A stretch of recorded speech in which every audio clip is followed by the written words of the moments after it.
Hello there, ladies and gentlemen, Signal here, welcome back on our video. So we get the 4th of July sale in the store, and we're going to take a look at the chest we have over here. And I'm going to actually start with the 4th of July specific chest, because I think this is one of the... not the worst things in the game you could buy, but you might be tempted to buy this without realizing that it's not that good. So we have every single legendary character here in the game. All 25 of them, and you're gonna have a 0.288% chance to get 200 shards for any one of them. Now, if you calculate that, if you get that multiplied by 25, you're gonna end up with a 7.2% chance to get a legendary character for 375 shards. And that is not the worst thing. And yet again, this chest is not the worst thing in the world you could buy, but there's a lot better chests that have legendary characters in them. There's the Beast Boy versus Manta chest, the Beast Boy plus Raven chest. There's a lot of chests out there with legendary characters and legendary character combinations that you can get if you just... those are good characters, not just for the purpose of wanting a legendary character, but even if that's your purpose, you're gonna have slightly better things to get from, because again, 7.2% chance for legendary is not bad when you look at it like that. But let me go over all the drops here. This is fine, I guess. This is fine, I guess. This is great. This is good. This is fine, I guess. This is good. This is garbage because it's got the challenge. This is good only if you want to have a good invasion defensive teams. I'm pretty much rapid fire rating all the legendary characters. This is good. This is absolute garbage. This is bad because he has a challenge. This is absolute garbage. This is bad. This is a bad drop. This is fine. This is absolute dumpster fire trash. This is fine, I guess. This is good. This is good. This is great, actually. Because I say great for Beast Boy, it's only fair to say for Raven. This is fine. This is absolute garbage. This is bad because he's got the challenge. This is fine, but you don't really need him. This is garbage because she's got the challenge. This is good. You get the point. You get a very, very mixed bag out of this. When normally you could go for a chest that, let's say, has a slightly smaller chance than this. I don't remember exactly how much the Beast Boy versus Manta chest has in terms of chances, but even if it's 5%, but out of that 5% is 2 characters that you actually want, is going to be a lot better than this. I don't like this chest. Don't open this. Now, let's go back to the rest of the chests, because we got quite some reductions here. I'm gonna take them in order. Bro, Constantine, as much as I like Constantine, is one of my favorite characters in terms of gameplay. He's pretty bad, and you don't have much of a reason to get him. He's good at Twin Blade plus Raven, but you get Raiden for that. If Raiden is occupied with the MK team, you get King of Lands Aquaman for that. You don't really have a reason to go for Constantine, and he also needs gears. So it's gonna be a further investment into getting him gears. Robin King is a good chest. Robin King is good. I like Robin King very much, because Batman Return is very strong without him, but he makes her so much stronger and so much versatile and so much more usable in a lot more situations. And because you're using Puppet on him, which blinds the enemy and makes you just spam specials, you don't need gears for absolutely anything on Robin King. Next up, we got the Rule of Conduct Black Adam chest. It's fine. It's not the best thing in the world, not the worst thing in the world. This man is going to deal some percentage hull damage, and he's going to do it very fast. He's doing his percentage hull damage kind of the fastest out of all the characters in the game. And on top of that, he is going to be able to be usable with no gears, and he's going to put 2 negative effects on the enemy, which allows you to use Puppet. But he's not the first thing I would necessarily prioritize in terms of your accounts. Not sure if the first thing or not out of the picks here. We're going to talk about that after I talk individually about all of them, about the order you should get it. Zatanna's good. She does percentage hull damage like Black Adam. She's a bit less optimal in terms of that. She doesn't help with activating Puppet, but she gives you a damage buff, and this is very good with League of Anarchy, especially if you got a weaker League of Anarchy, which can't yet do 2 billion damage, and that's not the easy benchmark to reach without Zatanna or Girl is still Supergirl, so she's good. And even after that, you can slot her into a lot of teams like Puppet King plus Puppet Zatanna, Puppet Mr. Freeze plus Puppet Zatanna. There's a lot of things you can do with the Zatanna, and then there's a Mr. Freeze, which is a good character, but at the same time, this is gonna require a lot of investment. This man is hungry for star rating, and he is hungry for gears. So, I mean, I'm actually gonna have a video tomorrow.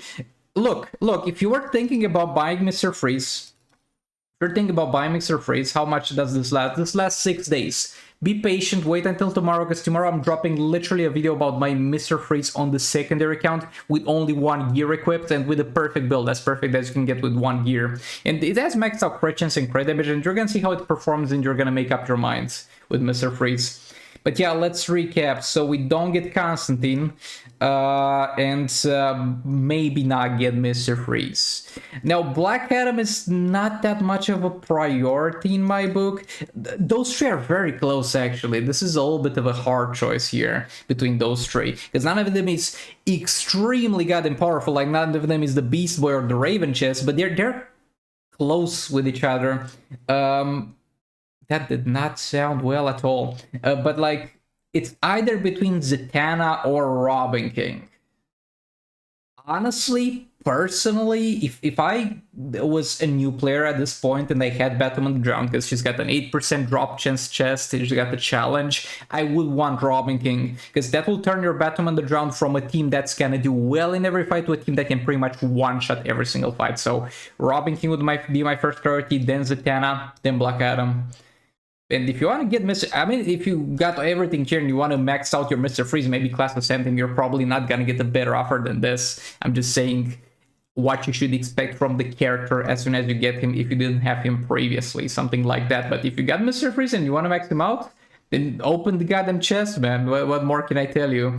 And I might open this, I don't know, maybe in another video. But yeah, I want to max out my Mr. Freeze too, but don't expect this guy to do a lot with low investment, okay? And this pretty much wraps it up with this. But we got some things in the special offers too. And we got some artifact deals, like the artifact deal I talked about previously, but it's for other soul rates, so we're going to briefly take a look at those too. But first of all, we got the fireworks bundle. It's going to be about $20, and it's going to have some chances for those guys. Yeah, I don't like it that much. Like all the bundles, it's gonna be a bit of a head start if you're a new player, but don't gamble trying to get legendary characters. Be aware that once you get them, you're gonna need gears to use them, and gears are gonna cost extra money and might not be in the store at that moment. The Peacemaker is not that great. Just like Superman is not that great in soul rates, which is what you should be focusing on. And Deathstroke's got a chest. Oh, he doesn't have a chest currently, but Deathstroke's fine, but nah, bro, don't gamble for this. Generally speaking, don't gamble for things you can get with... I mean, don't gamble for anything for the most part. But if you're gonna do it anyway, you might as well get things that you can't get with money that reliably, like artifacts. So here we have a lot of discounts on the artifacts. And they have put so far literally everything but the thing that I wanted to buy, because I wanted to buy the Scorpion one if I was ever gonna spend money on artifacts on this game, because there's the gemstone, I think.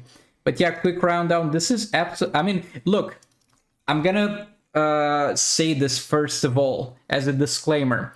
The artifact bundles in Justin Mobile are generally speaking very bad, and compared to how bad they usually are, this has been probably the best deal you can get for the artifact bundles and to get artifacts. And I've seen people in my comments who are actually spending money on the game who are like, yeah, that's a more decent pricing. So this is the more decent pricing than usual. So if you're gonna get artifacts just for the passive stat purposes, this is fine. But I'm gonna run you down about what artifacts we have here specifically, and if there's any reason to go for any specific bundle. Out of this bundle, there's nothing that's really good except for North Snow Globe, which you get for free. And Robotic Spider has some uses because it removes hazards in some fights, but I don't have it, and I never was sad about not having it, basically, so nah.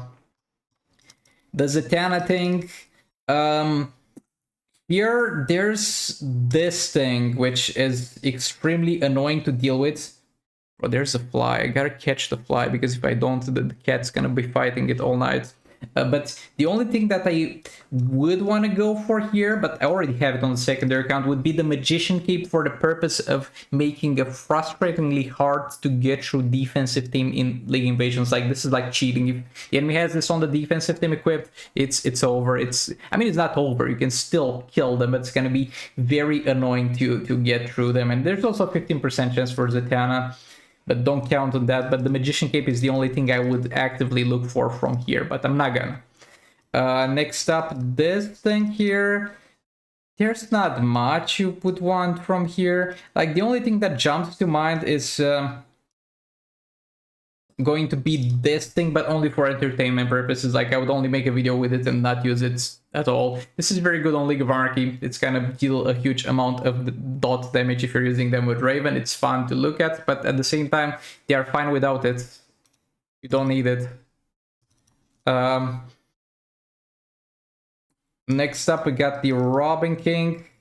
Bro, honestly, out of the Robin King artifacts, there's nothing that is like mandatory or has a huge impact. Like, out of all the bundles, don't think that every single artifact in that bundle, if I dismiss them, is bad. More like every single artifact in that bundle is not worth real money. And then we have this bundle, which is yet again not gonna be great. There's Spears of Destiny and Moonblade. Some people like them. I haven't really gotten to test this out at any point, but this sounds bad because it works the same way as the book from the Zatanna one, so honestly nothing from here either. It's anything I would be looking for, but if you want them for the passive stats, you're probably not gonna get at any point a better deal, and I think that's it with the offers over here. But y'all, having said, thank you so much for watching. Like the video if you liked it, dislike it, and I'll see you all in the next one. Goodbye!